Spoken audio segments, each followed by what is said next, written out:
Today I'm here with Small Business Stories with Donavan Rasmusson from Fergus Falls, Pelican Rapids, Battle Lake, Minnesota.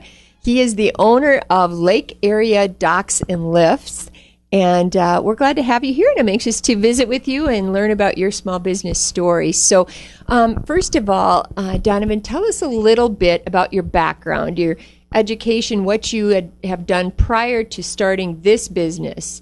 And first, I should ask, how many years have you had this business? You know, actually, this year is number 15 we've been in business. Wow, 15 years. So prior to your 15 years, what did you do?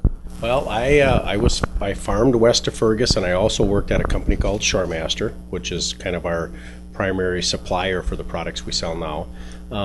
I worked there as a plant manager, and my last job that I did there, I was a sales manager for Minnesota, Wisconsin, North and South Dakota, and Canada.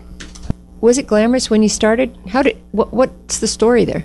My brother started selling boat lifts in a road ditch, and 15 years later, there's 5 stores. And let's just talk for a minute about that moment when you did walk out of your steady job, though.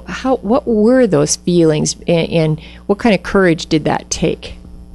Well, at least we had a couple years under our belt, so maybe not as much courage as I thought it did, but it's still, all of a sudden you don't have your paycheck, you don't have your vehicle that you had at your other business, you don't have your retirement and your insurance plans, and I mean there's a lot of things that a bigger business that I come out of offer you that small businesses have a hard time doing.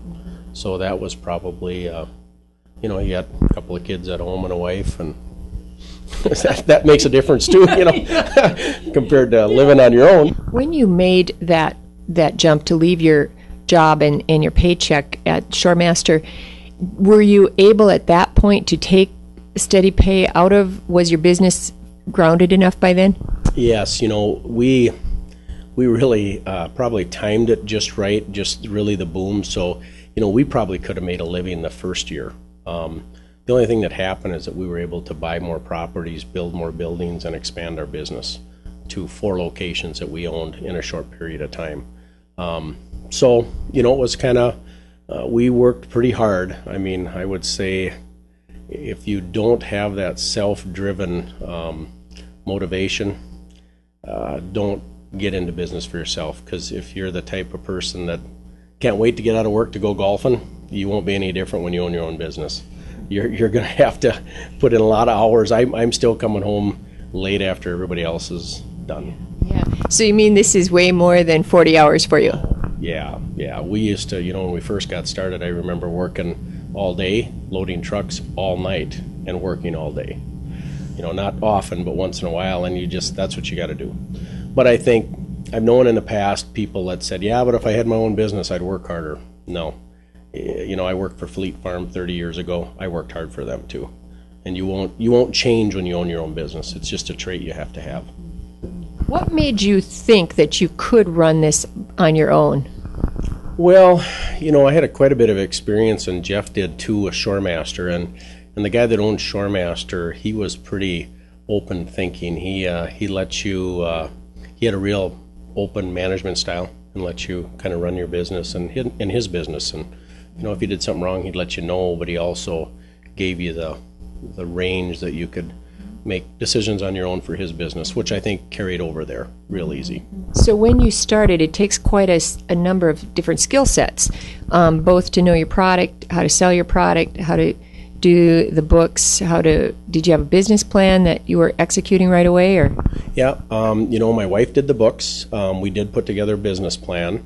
It was interesting. One of the things that the guy that owned Lund Boats at the time told me is he said, it's more important that my salesmen know more about Alumacraft than Lund. So one of the things that we learned being dealers, we actually got more skilled on what our other competitors were selling. And I think when we went in the off season to help Shoremaster, that was a huge benefit, that we probably knew more about our competitors' product than anybody else. When we talk about the profits in a business, talk about profit versus cash flow versus what you do with the profits.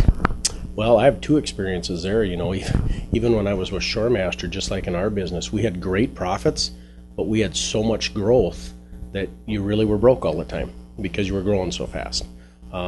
So that's better than growing without profit, but you also got to learn to manage your cash flow. And that probably is what helped us the most the first couple of years when we didn't have to take any cash out of the business to live. It enabled us to grow faster because we not only had profit, but we were able to keep the cash in the company. So you kind of plowed your profits right back into it. Yep. Do you still, how many years was it before you felt you could take some of that profit to actually maybe change your lifestyle? I think we were, we were pretty conservative the first 6, 7, 8 years, I think. But then we were able to pay ourselves. But we never really did, even to this day, go overboard on that. I pay myself a reasonable wage, and my brother runs his business the same way. And at the end of the year, the profits you have are what you have. There's other people that, when I got into business, the one thing I kind of forgot is that you're not only making a living for you and your family, but you're making a living for other families too. And, with ups and downs in businesses, that's probably the hardest thing you ever address is all of a sudden if you have a slump in business like we had a few years ago here, there's people you have to let go that are your friends. Just because you have to readjust your business plan because now the sales aren't there. And then, when they come back, you feel good about it. But boy, when you have to make those tough decisions, that's no fun. That's for sure. Yeah. So tell me about the staff. How many people do you have at Lake Area Docks and Lifts? We'll probably have 20 or 25 here. My brother kind of the same way in the Brainerd area. And then full-time, I suppose we got 3 or 4. So it's definitely a seasonal business. We employ a lot of kids. It's kind of fun to watch them come out of high school, go all the way through college. I got kids that work all the way through Concordia or NDSU that are teachers now in Fargo that come down and work every summer for me. What's the most important trait you look for in a staff person? If they're willing to work hard, the rest you can teach them. It's hard to teach work ethic. How has owning this business affected your family? I used to be home probably more year-round, and now, in the summertime, which I think is good. My wife would probably argue that. I think it's good that sometimes I can't make it to everything. I think the kids realize that Dad's doing this, and this is what he's got to do. In the wintertime, I don't miss nothing. But in the summer, because it's so seasonal, there's track meets I won't make it to, and there's different things I can't make it to. But that's okay, because you know what? That's what life is. So they better learn it young, because it'll be a bigger shock when you get out of college going, what do you mean I can't leave at 5? Especially if you're an owner. You got to get the job done. Yeah. What skills, what personal trait do you think it takes to be successful in a small business? Well, I think work ethic is number one. I think the ability, for me, to be smart enough to know what you're good at and what you're not good at. And don't feel bad. Don't spend a lot of time doing things you're not good at.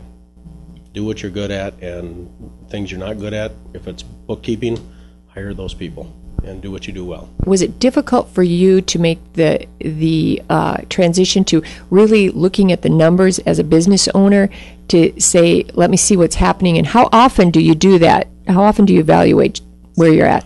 Well, the good thing with computers, now we can do that weekly, daily. When we first started the business, you couldn't. Then it was probably harder. I hate to say it, but you really didn't look to see how well you did till the end of the year. Now we can pull up, and I think my brother even does that more. He's 7 years younger than me, so I think he's on his computer every day and seeing where sales are and where margins are and stuff like that. So I would say we look at it, weekly. Talk to me about how you handle the risk in this business. Do you? I imagine with the kind of inventory you have lots of dollars out there, and your relationship with lending institutions, that sort of thing. The company that we work with, mostly Shoremaster, had an interest-free floor plan that really helped dealers have product on hand. Because in our business, if you have it on hand, you'll sell it. If you got to wait a week to get it from the factory, you won't. So that was a blessing. But you know what? Now it's probably tighter. But again, we had most of our growth when, I can remember calling up a bank and saying we're going to build a store, and they said, send us the bills, we'll pay them.